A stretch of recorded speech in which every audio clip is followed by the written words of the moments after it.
जब पैसा एक असली चीज की बजाय सिर्फ हर महीने आने जाने वाले नंबर जैसा लगने लगता है, तब इंसान के अंदर एक बहुत शांत लेकिन गहरा मनोवैज्ञानिक बदलाव शुरू होता है। ज्यादातर लोग आर्थिक दबाव किसी एक बड़े और महंगे खर्च से महसूस नहीं करते। असली दबाव उन छोटे छोटे मासिक खर्चों से बनता है जो धीरे धीरे जमा होते जाते हैं, यहाँ तक कि आपकी आने वाली कमाई पहले से ही बन चुकी होती है, उससे पहले कि वो आपके हाथ में आए। कहीं एक OTT सब्सक्रिप्शन, कहीं EMI पर लिया गया फोन, कार की किस्त अभी खरीदो बाद में भुगतान करो वाले प्लान, खाने की डिलीवरी एप्स, क्रेडिट कार्ड का मिनिमम पेमेंट, हर साल अपने आप रिन्यू होने वाले सॉफ्टवेयर, ये सारी चीजें अलग अलग देखने पर छोटी और संभालने लायक लगती हैं, लेकिन जब ये सब एक साथ जुड़ती हैं, तब ये इंसान की सोच और व्यवहार को धीरे धीरे बदलने लगती हैं और असर उम्मीद से कहीं ज्यादा गहरा होता है। आज की अर्थव्यवस्था चुपचाप इसी सिस्टम को बढ़ावा देती है, क्योंकि मासिक किस्तें लोगों के मन में खर्च करने का डर कम कर देती हैं। कोई इंसान एक साथ 1 लाख रुपए खर्च करने से पहले कई बार सोचेगा,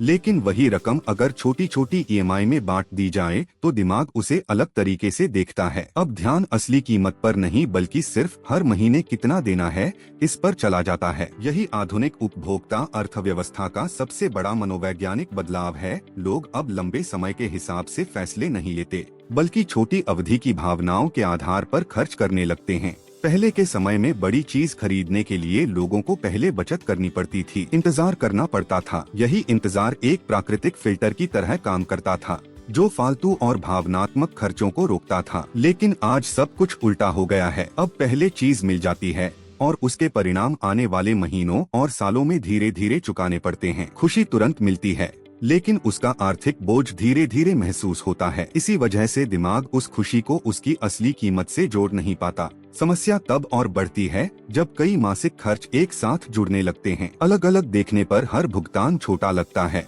लेकिन गणित के हिसाब से ये आपकी आर्थिक आजादी को कम करने लगते हैं। एक इंसान अच्छी कमाई करने के बावजूद खुद को फंसा हुआ महसूस कर सकता है, सिर्फ इसलिए क्योंकि उसकी आने वाली कमाई का बड़ा हिस्सा पहले से ही खर्चों के नाम पर तय हो चुका होता है। फिर करियर के फैसले, शहर बदलना, स्वास्थ्य से जुड़े निर्णय, यहाँ तक कि रिश्ते भी इस बात के हिसाब से बदलने लगते हैं कि हर महीने की EMI समय पर जाती रहे। इसका गणित बहुत आसान है। मान लीजिए 2 लोग एक जैसी कमाई करते हैं। पहला व्यक्ति अपने मासिक खर्च सीमित रखता है, जबकि दूसरा धीरे धीरे कई EMI और फाइनेंस योजनाओं में फंस जाता है। दोनों की कमाई बराबर होने के बावजूद दूसरे इंसान के पास फैसले लेने की आजादी कम होती है, क्योंकि उसकी भविष्य की कमाई पहले ही बंध चुकी होती है। आर्थिक तनाव अक्सर कम कमाई की वजह से नहीं होता, बल्कि इसलिए होता है क्योंकि जरूरी खर्चों के बाद इंसान के पास विकल्प बहुत कम बचते हैं। धीरे धीरे यह सिस्टम इंसान की जोखिम लेने की क्षमता भी बदल देता है। जब हर महीने निश्चित भुगतान करने हो,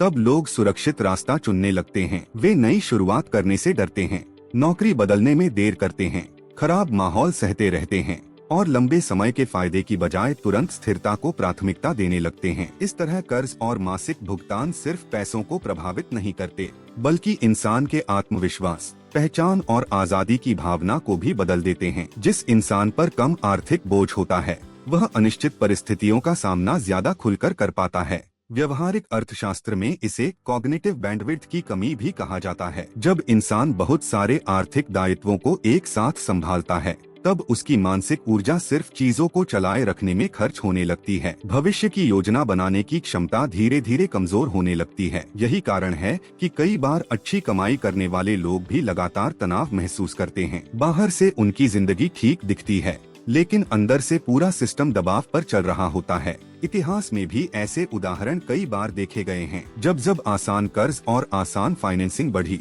तब तब लोगों के खर्च करने का तरीका बदल गया। समस्या हमेशा किसी एक बड़ी आर्थिक तबाही से शुरू नहीं हुई। असली बदलाव तब आया जब लगातार भुगतान करना एक सामान्य जीवन शैली बन गया। धीरे धीरे पूरी जिंदगी हर महीने पैसा आता रहे, इस सोच के आसपास घूमने लगी, न कि संपत्ति बनाने के आसपास। ध्यान देने वाली बात यह है कि आधुनिक वित्तीय व्यवस्था पूरी तरह गलत नहीं है। EMI और मासिक फाइनेंसिंग कई लोगों की मदद भी करती है। इससे बड़ी चीजें खरीदना आसान होता है और अचानक आने वाले खर्च संभालना संभव हो जाता है। समस्या तब शुरू होती है जब सुविधा धीरे धीरे इंसान को असली गणित से दूर कर देती है। इंसानी दिमाग हमेशा तुरंत मिलने वाली खुशी को भविष्य के नुकसान से ज्यादा महत्व देता है। समय के साथ यह एक ऐसा मानसिक चक्र बना देता है जिसमें इंसान हर हाल में अपनी आय बनाए रखने पर निर्भर महसूस करने लगता है, क्योंकि उसकी पूरी जिंदगी लगातार आने वाली मासिक कमाई पर टिक चुकी होती है। इसका परिणाम हमेशा साफ दिखाई देने वाली गरीबी नहीं होता। कई बार यह लगातार रहने वाली हल्की चिंता,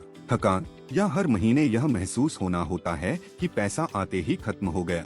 जब इंसान इस बात को समझ लेता है, तब पैसे को देखने का उसका नजरिया बदल जाता है। असली आर्थिक ताकत हमेशा ज्यादा दिखावटी खर्च करने में नहीं होती। कई बार असली ताकत इस बात में होती है कि इंसान अपने ऊपर कम मजबूरियां रखे, ज्यादा लचीलापन बनाए रखे और अपनी आने वाली जिंदगी के फैसलों को खुला छोड़े, क्योंकि आखिर में आजादी इस बात से कम तय होती है कि घर में कितना पैसा आ रहा है, और इस बात से ज्यादा तय होती है कि कल की कमाई का कितना हिस्सा आज ही बेच दिया गया है।